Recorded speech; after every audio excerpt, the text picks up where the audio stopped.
Olá, bom dia, boa tarde, boa noite, não sei que hora que vocês estão assistindo essa aula. Então, no primeiro vídeo a gente falou do artigo 1º, mas dada a necessidade aí da gente dar uma acelerada na matéria, até para voltar à programação normal, principalmente aí dos meus alunos regulares, a gente vai fazer hoje um compêndio rapidinho do artigo 1º ao artigo 10 do Código Civil. Matéria voltada sobretudo aí aos alunos de Direito Civil 1, matéria de primeiro período na faculdade. Recapitulando então a matéria do vídeo anterior. No vídeo anterior a gente falou do artigo 1º. Falamos que toda pessoa é sujeito de direitos e deveres na ordem civil. Falamos que toda pessoa é o ser humano, aquela criatura nascida de uma mulher, parido, cesariana, não importa. É ser humano, se torna pessoa. Da onde a gente começa a levantar inclusive outras questões que hoje se tornam pertinentes ao direito, como por exemplo os animais. O que acontece, por exemplo, o bichinho de estimação? O bichinho de estimação, cada vez mais vão tendo nuances sobre eles. A gente já tem decisão sobre guarda compartilhada de cachorrinho em divórcio. Em São Paulo, a gente já teve decisão sobre pensão alimentícia para o pet. Pensa bem. Então, apesar deles já serem reconhecidos aí como uma certa entidade, como criaturas que não são mais simplesmente bens móveis ou semoventes, eles já são considerados como seres cientes, não são seres conscientes, mas são seres cientes e possuem aí algum respaldo jurídico, mas eles não estão abarcados pelo artigo 1º do Código Civil. No artigo 1º do Código Civil é pessoa, é ser humano, é o ser nascido de uma mulher. E fala toda pessoa, apesar de ser o Código Civil brasileiro, também ele vai reger relações inclusive do estrangeiro.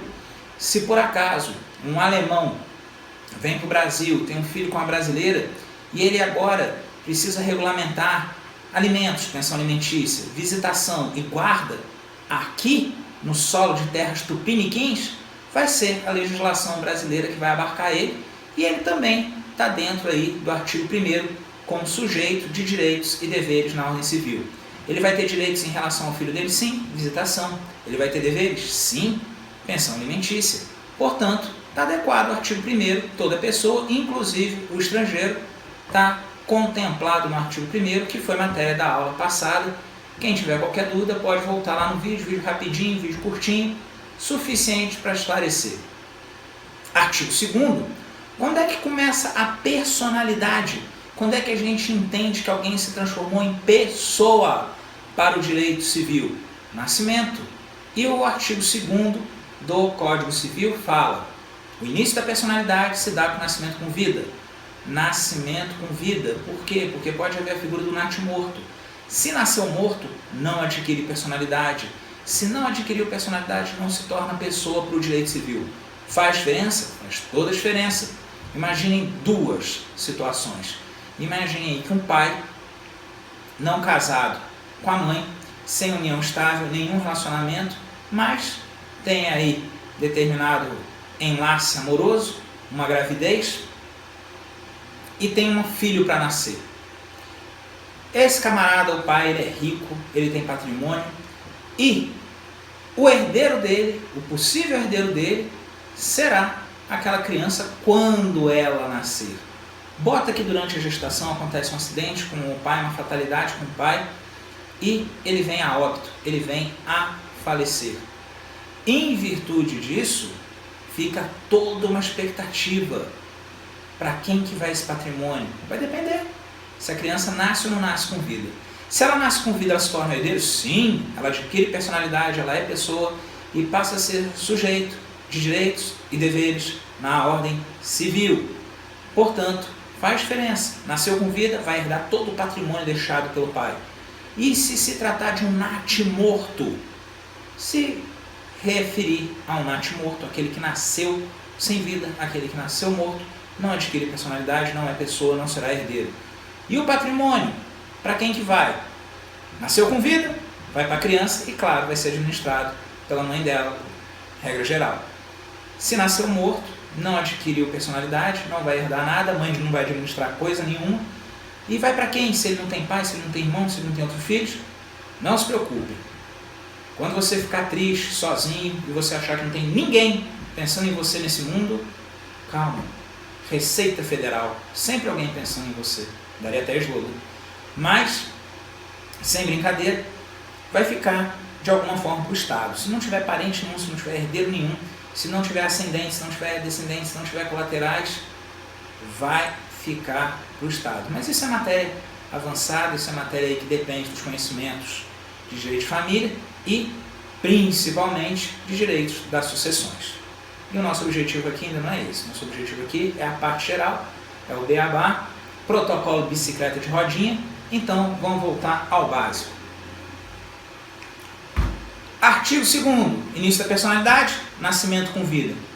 Mas e quanto ainda está na gestação, o nascituro, o feto, o embrião? Que proteção jurídica que ele tem se ele não é pessoa? Aí vem a pergunta maldosa, a pergunta que já caiu em prova de concurso.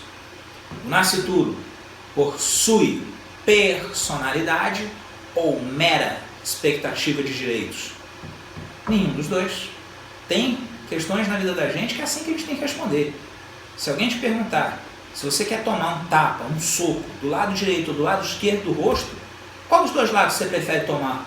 Uma bofetada daquelas, uma porrada daquelas? Nenhum dos dois. Quer dizer, respeitada aí a preferência de cada um, né? Vai quem tem quem goste, né? 50 tons de cinza está aí para isso. Mas voltando para a aula, falando do nascituro, é aquele que ainda não nasceu. Se ele ainda não nasceu, ele não tem personalidade. Ele vai ter expectativa de direitos? Vai, aos montes, mas não é uma mera expectativa. Por que eu não posso dizer que é uma mera expectativa que ele possui? Porque alguns direitos já lhes são assegurados. E é o próprio artigo 2º, na sua segunda parte, que fala isso. Mas a lei põe a salvo os direitos do nascituro desde a concepção. O nascituro não nasceu, não tem personalidade, não é pessoa, mas ele já possui alguns direitos. Na outra aula a gente falou da capacidade de direito, que é a capacidade de possuir direitos. Essa as pessoas possuem. Toda pessoa tem essa capacidade, que é a capacidade de possuir direitos e deveres na ordem civil. Exercer é outro papo. Exercer é o que a gente vai ver lá no artigo 3º, a gente vai ver no artigo 4º. Então, voltando aqui para o nascituro, ele não é pessoa, ele não tem personalidade, mas alguns direitos ele já vai possuir, inerentes até que ele possa se tornar pessoa. Ele vai ter direito à vida. Tanto é que, via de regra, aborto é ilegal. O aborto é crime. Ah, mas tem 3 exceções. São 3 exceções. Aborto é crime. E qual é o interesse jurídico protegido no aborto? A vida do nascituro. Não é só a questão da integridade física da gestante, não. Muito pelo contrário. Principalmente aqui, o que interessa para o direito é a vida do nascituro. Então, tirando aquelas hipóteses de má formação do feto, já foi questão decidida pela STJ, pela STF. O embrião, o nascituro anencéfalo, com má formação aí do cérebro, ele não é considerado aborto. Pode ser sim retirado ali o nascituro, porque aquela vida não é viável. Outra exceção que nós temos é o risco de vida para a mãe, para a gestante. O direito não vai optar por uma vida em relação a outra, ele vai dar preferência pela vida da mãe, que outras tantas vidas pode gerar. Então, se a gravidez oferecer risco de morte ou comprometer a saúde da gestante de uma forma grave, sim, é permitido o aborto de forma excepcional. E a terceira hipótese é o fruto de um estupro. A mãe não é obrigada a manter a gestação. Porém, fica a dica aqui, questão que com certeza cai em prova, questão que é batida hoje pelo STF, pela STJ, que é a possibilidade do aborto, a possibilidade da mãe decidir não dar continuidade na gestação até o 1º trimestre de gravidez. Isso vai contra o artigo 2º, sua segunda parte. Por quê? Porque o artigo 2º, na segunda parte do Código Civil, fala que o nascituro tem seus direitos resguardados, ou seja, a lei põe a salvo os direitos do nascituro desde a concepção. Concepção é a união de gametas. Concepção é ali o espermatozoide que fecundou o óvulo. Ou seja, pelo artigo 2º do Código Civil, confirmou uma gravidez, confirmou uma gestação, aquele nascituro já tem alguns direitos protegidos, inclusive a vida. Porém, olha a importância de analisar aí a jurisprudência, de conhecer o que os tribunais decidem. O STF decidiu, 2016, até o primeiro trimestre a gravidez pode ser interrompida, porque ainda não se formou o córtex cerebral, e entende-se que ali, então, ainda é possível interromper a gestação. É uma das grandes críticas que se faz ao direito brasileiro. É uma interpretação que vai contra o que o artigo 2º diz, apesar de ser coerente com a medicina, com a biologia e outras ciências, mas ele vai contra a redação do artigo 2º. Mas ainda assim, questão de prova.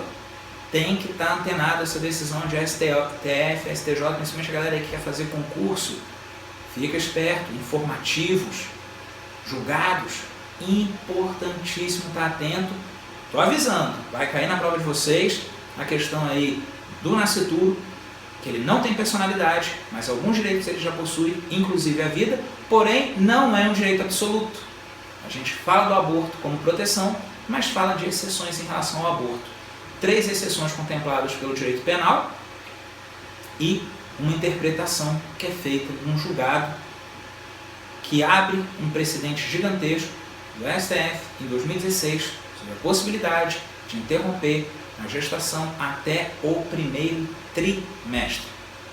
A gente vai fazer uma pequena pausa aqui e eu já retorno com o artigo 3º e o artigo 4º do Código Civil, onde a gente começa a falar da capacidade de fato e mais da incapacidade. Até já!